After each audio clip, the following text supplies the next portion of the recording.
খবর শুনছেন বাংলা খবর 24। পশ্চিমবঙ্গ দেশ ও বিশ্বের গুরুত্বপূর্ণ 30টি তাজা ও ব্রেকিং সংবাদ নিয়ে হাজির আমরা। সব খবর সবার আগে জানতে সঙ্গে থাকুন বাংলা খবর 24 এর সঙ্গে। চলুন শুরু করা যাক আজকের প্রধান সংবাদ শিরোনাম। তোলাবাজিতে জিরো টলারেন্স, শাস্তির মুখে বিজেপির 24 বিধায়ক। মোদী শাহের শিলমোহরের অপেক্ষা। এদিকে চলিয়ে আয় বাবা তুই, ছেলেকে বোঝানোর শেষ চেষ্টা করেন মা, উত্তর আসেন না। একটা আইফোনের জন্য প্রাণ গেল গোটা পরিবারের। হাফিজ সইদকে বাঁচাতে মরিয়া পাকিস্তান, বাড়ছে আইএসআই এর নিরাপত্তা। শুরুতে জুড়ল বহুজন, নাম বদল হচ্ছে এনসিপিআই এর। ছেলের ফেসবুক পোস্টে তুমুল জনপোড়া, মুখ খুললেন কাকলি। তৃণমূলের চক্রান্তে শেষ অন্নপূর্ণা ভান্ডার, ক্ষোভে ফুঁসে উঠলেন অগ্নিমিত্রা। বিজেপি সরকারের ছয় বলেই কি অন্নপূর্ণা 3000 টাকা থেকে বঞ্চিত? রাজ্য জুড়ে বিক্ষোভ। অনাস্থা ভোটে জিতে গঙ্গাজল ছিটিয়ে শুদ্ধিকরণ, টিএমসিকে হারিয়ে পঞ্চায়েত বিজেপির দখলে। যোগ্য প্রত্যেক মহিলা অভিযোগ বিক্ষোভের মাঝেই অন্নপূর্ণা যোজনা নিয়ে জরুরি বার্তা অগ্নিমিত্রার। 247 কলেজের সভাপতি পদে শাসক দলেরই নেতা মন্ত্রীরাই দায়িত্বে, বিধানসভার অধ্যক্ষ কেন্দ্রীয় মন্ত্রী। তালের বড়া খাওয়া হলো একসঙ্গে, গেরুয়া উত্তরীয় পড়েছিলেন কেন? নিজেই খোলসা করলেন নির্ভেজাল তৃণমূল নেতা কুণাল। অনুপ্রবেশের দাঁড়ি, চিকেন স্নেকের নিরাপত্তায় মেগা বৈঠক শাহের, জো ট্রায়াঙ্গুলার সিকিউরিটি গ্রেডে। চীনের বাড়াবাড়িতে চরম বিপদের আশঙ্কা, যুদ্ধের জন্য তৈরি থাকার বার্তা প্রাক্তন সেনা প্রধানের। ফ্রিতে নয়, টাকা নিয়ে প্রচার করেছি, আমি জানতাম যেখানে প্রচার করেছি সেখানে তৃণমূল হারবে। কোন ক্ষোভ উগরে দিলেন ইন্দ্রাণী হালদার। পুরোপুরি বন্ধ করব, চালাতে দেব না, টোটোর পর আরেক গাড়ি নিয়ে বড় ঘোষণা পরিবহন মন্ত্রীর। এনসিপিআই এর আগে যুক্ত বহুজন, কাকলি পুত্রের পোস্ট ঘিরে জোর জল্পনা। মোদির আমলে বেহাল অর্থনীতি, এশিয়ার সবচেয়ে পিছিয়ে ভারতের শেয়ার বাজার। আইফোনের কিস্তি মেটাতে ব্যর্থ যুবক সন্তানকে বাঁচাতে গিয়ে প্রাণ গেল বাবা মায়েরও। আজ সহ্য করল না ভারত, মোহন ভাগবত ও আরএসএস এর উপর নিষেধাজ্ঞা সুপারিশকারী মার্কিন সংস্থা নিয়ে কি বলল বিদেশ মন্ত্রক। মমতা সরকার লক্ষ্মীর ভান্ডার নিয়ে অভ্যাস খারাপ করে দিয়েছে, বিস্ফোরক দিলীপ। সার্জিক্যাল স্ট্রাইকের পর যাদবপুর নিয়ে আরো বড় বিস্ফোরক মন্তব্য দিলীপের। মুখ্যমন্ত্রী বললেন পোষিতদের বকেয়া গ্রান্ট ইন এইড ডিএ নিয়ে বড় খবর দিলেন ভাস্কর ঘোষ। হু হু করে বাড়ছে চিনির দাম, মূল্যবৃদ্ধি নিয়ন্ত্রণে কি কি পদক্ষেপ নিয়েছে সরকার, স্বস্তি মিলবে। এক দেশ এক রেশন কার্ড, স্থান পরিবর্তনের ঝামেলা শেষ, যে কোনো দোকান থেকেই মিলবে চাল গম। এটাই বিশ্বের সবচেয়ে কঠিন পরীক্ষা, পাশের হার শুনলে চমকে যাবেন, তালিকায় ভারতের 3 পরীক্ষা, ইউপিএসসি জেইই নয়। যাদবপুর কাণ্ডে বড় জয়, অবশেষে এফআইআর উচ্চ পর্যায়ের বিরুদ্ধে। চাকরি বাতিলের রায় স্থগিত হতেই ফুটছে ঝাড়খণ্ড, হাইকোর্টের রায়ে খেপে আগুন পরীক্ষার্থীরা। পুজোর আগেই সুখবর, রাস্তায় নামছে 600 নতুন বাস। বালিগঞ্জে নামি মিষ্টান্ন দোকানে হামলার পর চরম নাটকীয়তা, সন্ধ্যার পর কর্মচারীরা যা করলেন তা দেখে ছুটে গেলেন দিলীপ ঘোষ। মমতা বন্দ্যোপাধ্যায় বাংলার সর্বনাশ করেছেন, লক্ষ্মীর ভান্ডার দিতে কত সময় লেগেছিল, ভবানীপুরে দাঁড়িয়ে আক্রমণ শুভেন্দু। মাত্র 48 ঘন্টা টাইম দিলাম, পদত্যাগ করুন। ফের শিক্ষামন্ত্রী ইস্তফার দাবিতে ককরোচদের আলটিমেটাম, বিরাট আন্দোলনের হুঁশিয়ারি। এবার শুরু হচ্ছে বিস্তারিত সংবাদ। তার আগে একটি ছোট্ট অনুরোধ, নতুন দর্শক হলে বাংলা খবর 24 চ্যানেলটি ফলো করে আমাদের পরিবারের সদস্য হয়ে যান। আপনার একটি ফলো আমাদের আরো ভালো সংবাদ পরিবেশন করতে অনুপ্রেরণা দেয়। তোলাবাজিতে জিরো টলারেন্স, শাস্তির মুখে বিজেপির 24 বিধায়ক। পশ্চিমবঙ্গ বিজেপির অন্দরে তোলাবাজি ও দলবিরোধী কার্যকলাপ নিয়ে বড় পদক্ষেপের জল্পনা শুরু হয়েছে। দলের একাংশের বিরুদ্ধে অভিযোগ জমা পড়ার পর কেন্দ্রীয় নেতৃত্ব বিষয়টি গুরুত্ব দিয়ে দেখছে। সূত্রের খবর, প্রায় 24 জন বিধায়কের ভূমিকা খতিয়ে দেখা হচ্ছে। বিজেপির শীর্ষ নেতৃত্ব জিরো টলারেন্স নীতিতেই চলার বার্তা দিয়েছে। দলের ভাবমূর্তি নষ্ট করে এমন কোনো কর্মকাণ্ড বরদাস্ত করা হবে না বলেই জানানো হয়েছে। সম্প্রতি কলকাতায় দলের সাংগঠনিক বৈঠকও এই বিষয়ে উঠে আসে। সুনীল বনসাল ও শ্রমিক ভট্টাচার্য কড়া বার্তা দিয়েছেন। তোলাবাজি ও অনৈতিক কাজের অভিযোগে তদন্ত চলছে। দলের অভ্যন্তরীণ শৃঙ্খলা বজায় রাখার উপর জোর দেওয়া হয়েছে। অভিযোগ প্রমাণিত হলে সাংগঠনিক ব্যবস্থা নেওয়া হতে পারে। রাজ্য রাজনীতিতে এই খবর নিয়ে জোর চর্চা শুরু হয়েছে। বিরোধীরাও বিষয়টি নিয়ে কটাক্ষ করছে। এখন সকলের নজর কেন্দ্রীয় নেতৃত্বের চূড়ান্ত সিদ্ধান্তের দিকে। মোদী ও অমিত শাহের অনুমোদনের পরই পরবর্তী পদক্ষেপ হতে পারে বলে জল্পনা। একটি আইফোনের জন্য প্রাণ গেল গোটা পরিবারের।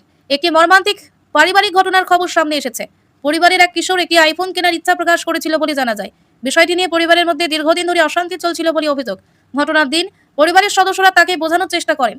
মা শেষ মুহূর্ত পর্যন্ত ছেলেকে ফিরে আসার জন্য অনুরোধ করেছিলেন, কিন্তু পরিস্থিতি ক্রমশ নিয়ন্ত্রণের বাইরে চলে যায়। এরপর ঘটে যায় ভয়াবহ দুর্ঘটনা। ঘটনায় পরিবারের একাধিক সদস্যের মৃত্যু ঘটেছে বলে জানা গিয়েছে। স্থানীয় এলাকায় শোকের ছায়া নেমে এসেছে, প্রতিবেশীরাও ঘটনায় স্তম্ভিত। পুলিশ তদন্ত শুরু করেছে। ঘটনার প্রকৃত কারণ ও পরিস্থিতি খতিয়ে দেখা হচ্ছে। সামাজিক মাধ্যমেও ঘটনাটি নিয়ে ব্যাপক আলোচনা শুরু হয়েছে। এই মর্মান্তিক ঘটনা সকলকে গভীরভাবে নাড়া দিয়েছে। হাফিজ সঈদকে বাঁচাতে মরিয়া পাকিস্তান, বাড়ছে আইএসআই এর নিরাপত্তা। জঙ্গি সংগঠনের সঙ্গে যুক্ত বলে অভিযুক্ত হাফিজ সঈদকে ঘিরে ফের আন্তর্জাতিক আলোচনা শুরু হয়েছে। পাকিস্তানে তার নিরাপত্তা আরো জোরদার করা হয়েছে বলে বিভিন্ন সূত্রে দাবি করা হচ্ছে। আইএসআই এর বিশেষ নজরদারি কথা উঠে এসেছে প্রতিবেদনে। দীর্ঘদিন ধরে তিনি আন্তর্জাতিক মহলে বিতর্কিত ব্যক্তি হিসেবে পরিচিত। বিভিন্ন জঙ্গি হামলার ঘটনায় তার নাম উঠে এসেছে অতীতে। তাকে ঘিরে পাকিস্তানি অবস্থান নিয়ে ফের তুলেছে একাধিক দেশ। নিরাপত্তা ব্যবস্থা বৃদ্ধির খবর নতুন করে বিতর্কের জন্ম দিয়েছে। দক্ষিণ এশিয়ার নিরাপত্তা পরিস্থিতি নিয়ে আলোচনা শুরু হয়েছে। গোয়েন্দা সংস্থাগুলি বিষয়টির উপর নজর রাখছে। আন্তর্জাতিক সম্পর্কের ক্ষেত্রে এই ঘটনা গুরুত্বপূর্ণ বলে মনে করা হচ্ছে। বিভিন্ন মহল পাকিস্তানের ভূমিকা নিয়ে প্রশ্ন তুলেছে, তবে পাকিস্তানের তরফে আনুষ্ঠানিকভাবে সব অভিযোগ মানা হয়নি। ঘটনাটি আন্তর্জাতিক সংবাদ মাধ্যমেও গুরুত্ব পেয়েছে। বিষয়টি নিয়ে আগামী দিনে আরো তথ্য সামনে আসতে পারে। অন্নপূর্ণা ৩,০০০ টাকা নিয়ে বিক্ষোভ, কি কারণে বঞ্চিত হচ্ছেন অনেকে? অন্নপূর্ণা যোজনা ৩,০০০ টাকা না পাওয়ার অভিযোগে রাজ্যের বিভিন্ন জেলায় বিক্ষোভ ছড়িয়ে পড়েছে। অনেক আবেদনকারী দাবি করেছেন সমস্ত নথি জমা দেওয়ার পরেও টাকা পাননি। রেল অবরোধ ও পথ অবরোধের ঘটনা ঘটছে। সরকারের তরফে জানানো হয়েছে আবেদন যাচাইয়ের কাজ এখনো চলছে। কিছু আবেদন তথ্যগত ভুলের কারণে আটকে থাকতে পারে। ব্যাংক অ্যাকাউন্ট, আধার সংযুক্তি ও অন্যান্য নথি যাচাই করা হচ্ছে। অনেকের আবেদন অনুমোদিত হলেও টাকা পৌঁছায়নি বলে অভিযোগ। প্রশাসনের পক্ষ থেকে ধৈর্য ধরার অনুরোধ করা হয়েছে। বিক্ষোভকারীরা দ্রুত সমস্যার সমাধান দাবি করছেন। রাজ্যের একাধিক জেলায় আন্দোলনের ছবি দেখা গিয়েছে। বিষয়টি রাজনৈতিক বিতর্কের কেন্দ্রবিন্দু হয়ে উঠেছে। সরকার জানিয়েছে যোগ্যদের অ্যাকাউন্টে ধাপে ধাপে টাকা পাঠানো হচ্ছে, তবুও অসন্তোষ কমেনি বলে খবর। এই ইস্যু এখন রাজ্য রাজনীতির অন্যতম আলোচিত বিষয়। অনাস্থা ভোটে জিতে পঞ্চায়েত দখল বিজেপির, গঙ্গাজল ছিটিয়ে শুদ্ধিকরণ। বাঁকুড়ার একটি পঞ্চায়েতে অনাস্থা ভোটকে কেন্দ্র করে রাজনৈতিক উত্তেজনা ছড়িয়েছে। অনাস্থা প্রস্তাবে জয় পেয়ে পঞ্চায়েতের নিয়ন্ত্রণ বিজেপির হাতে এসেছে বলে জানা গিয়েছে। ফলাফল ঘোষণার পর বিজেপি কর্মীদের উচ্ছ্বাস দেখা যায়।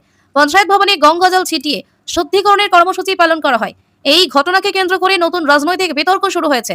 তৃণমূল কংগ্রেসের তীব্র সমালোচনা করেছে। বিজেপির দাবি তারা দুর্নীতির বিরুদ্ধে প্রতীকী প্রতিবাদ জানিয়েছে। স্থানীয় রাজনৈতিক পরিবেশ উত্তপ্ত হয়ে উঠেছে। দুই পক্ষের মধ্যে বাকযুদ্ধ শুরু হয়েছে। অনাস্থা ভোটের ফলাফল নিয়ে এলাকা জুড়ে আলোচনা চলছে। রাজনৈতিক কর্মীদের মধ্যে উচ্ছ্বাস ও ক্ষোভ দুই দেখা গিয়েছে। পঞ্চায়েত পরিচালনায় নতুন বোর্ড দায়িত্ব নিতে চলেছে। আগামী দিনে এলাকার উন্নয়ন নিয়ে নতুন প্রতিশ্রুতি দেওয়া হয়েছে। ঘটনাটি রাজ্য রাজনীতিতে যথেষ্ট গুরুত্ব পেয়েছে। চিকেন স্নেকের নিরাপত্তায় মেগা বৈঠক, জোর ট্রায়াঙ্গুলার সিকিউরিটি গ্রিডে উত্তরবঙ্গের কৌশলগতভাবে গুরুত্বপূর্ণ শিলিগুড়ি করিডোর বা চিকেন স্নেকের নিরাপত্তার জোরদার করতে বড় বৈঠক করেছেন কেন্দ্রীয় স্বরাষ্ট্রমন্ত্রী অমিত শাহ। এই করিডোর উত্তর পূর্ব ভারতকে দেশের মূল ভূখণ্ডের সঙ্গে যুক্ত করে। অনুপ্রবেশ ও সীমান্ত নিরাপত্তা নিয়ে বিশেষ গুরুত্ব দেওয়া হয়েছে। শাহ জানিয়েছেন একটি বিশেষ ট্রায়াঙ্গুলার সিকিউরিটি গ্রিড গঠন করা হয়েছে। পশ্চিমবঙ্গ, বিহার ও আসামকে যুক্ত করে এই নিরাপত্তার বলয় তৈরি করা হচ্ছে। বিএসএফ ও এসএসবি সমন্বয়ে নজরদারি আরও বাড়ানো হবে। সংবেদনশীল এলাকাগুলোতে অতিরিক্ত নিরাপত্তার ব্যবস্থা নেওয়া হচ্ছে। সীমান্তে আধুনিক প্রযুক্তি ব্যবহারের উপর জোর দেওয়া হয়েছে। জাতীয় নিরাপত্তার জন্য এই করিডোর অত্যন্ত গুরুত্বপূর্ণ বলে উল্লেখ করেন শাহ। অনুপ্রবেশ ও বেআইনি কার্যকলাপ রুখতেই এই পদক্ষেপ। নতুন অবকাঠামো তৈরির কাজ শুরু হয়েছে। গোয়েন্দা নজরদারি আরও শক্তিশালী করা হবে।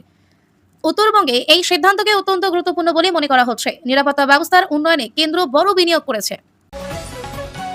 টোটোর পর এবার আরেক গাড়ি বন্ধের ইঙ্গিত, পরিবহন মন্ত্রীর বড় ঘোষণা। রাজ্যে পরিবহন মন্ত্রীর ব্যবস্থা নিয়ে টোটোর পর এবার আরেক গাড়ি বন্ধের ইঙ্গিত, পরিবহন মন্ত্রীর বড় ঘোষণা। রাজ্যের পরিবহন ব্যবস্থা নিয়ে বড় মন্তব্য করেছেন পরিবহন মন্ত্রী। তিনি জানিয়েছেন নিয়মে না মেনে কিছু যানবাহনের বিরুদ্ধে কঠোর ব্যবস্থা নেওয়া হবে। টোটোর পর এবার একটি নির্দিষ্ট ধরনের গাড়ির উপর কড়া নজরদারি শুরু হতে পারে। রাস্তা নিরাপত্তা বাড়ানোই সরকারের মূল লক্ষ্য বলে জানানো হয়েছে। অবৈধ ও অনুমতিহীন যান চলাচল বন্ধ করার কথা বলা হয়েছে। পরিবহন দপ্তর ইতিমধ্যেই পরিস্থিতি পর্যালোচনা করছে। যাত্রী নিরাপত্তাকে সার্বিক গুরুত্ব দেওয়া হচ্ছে। দুর্ঘটনা কমানোর জন্য নতুন নীতিও আনা হতে পারে।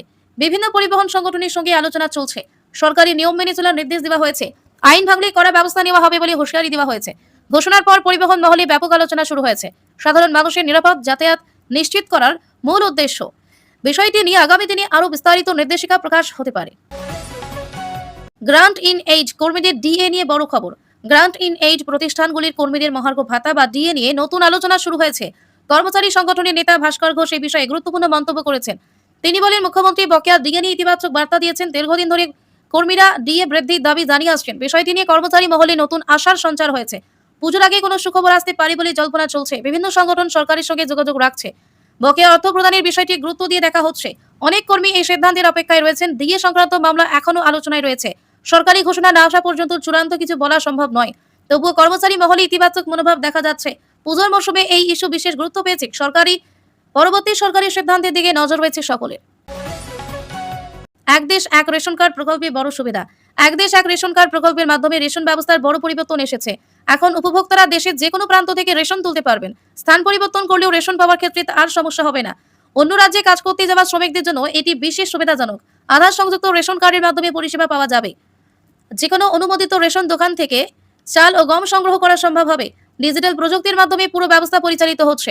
রেশন ব্যবস্থায় স্বচ্ছতা বাড়ানোর লক্ষ্য নেওয়া হয়েছে। ভূ উপভোক্তা চিহ্নিত করতে সুবিধা হবে। দেশের কোটি কোটি মানুষ এই প্রকল্পের সুবিধা পাচ্ছেন। পরিযায়ী শ্রমিকদের জন্য এটি বিশেষভাবে উপকারী। খাদ্য নিরাপত্তা নিশ্চিত করার ক্ষেত্রে গুরুত্বপূর্ণ ভূমিকা রাখছে এই উদ্যোগ। সরকারি মতে এই জনকল্যাণমূলক একটি বড় পদক্ষেপ। সাধারণ মানুষের ভোগান্তি অনেকটাই কমবে বলে আশা করা হচ্ছে। পুজোর আগে রাস্তায় নামছে 600 নতুন বাস। দুর্গাপুজোর আগে যাত্রীদের জন্য বড় সুখবর এসেছে। রাজ্যের বিভিন্ন রুটে 600টি নতুন বাস নামানোর পরিকল্পনা করা হয়েছে। উৎসবের সময় অতিরিক্ত ভিড় সামাল দিতেই এই সিদ্ধান্ত। কলকাতা ও জেলার একাধিক গুরুত্বপূর্ণ রুটে বাস চলবে। যাত্রীদের দীর্ঘক্ষণ অপেক্ষার সমস্যা কমবে বলে আশা করা হচ্ছে। পরিবহন পরিষেবাকে আরো উন্নত করার লক্ষ্যে নেওয়া হয়েছে। নতুন বাসগুলোতে আধুনিক সুবিধা থাকতে পারে। বয়স্ক মহিলা যাত্রীদের সুবিধার বিষয়ে গুরুত্ব দেওয়া হচ্ছে। উৎসবের সময় যানবাহনের চাপ অনেকটাই বাড়ে। সেই পরিস্থিতি মোকাবিলায় আগাম প্রস্তুতি শুরু হয়েছে। সরকারি পরিবহন ব্যবস্থাকে আরো শক্তিশালী করার উদ্যোগ নেওয়া হয়েছে। যাত্রীদের নিরাপদ ও আরামদায়ক পরিষেবা দেওয়ার উপর জোর দেওয়া হচ্ছে। পরিবহন দপ্তর ইতিমধ্যে রুট পরিকল্পনার কাজ শুরু করেছে। পুজোর আগে এই ঘোষণা সাধারণ মানুষের মধ্যে স্বস্তি এনে দিয়েছে।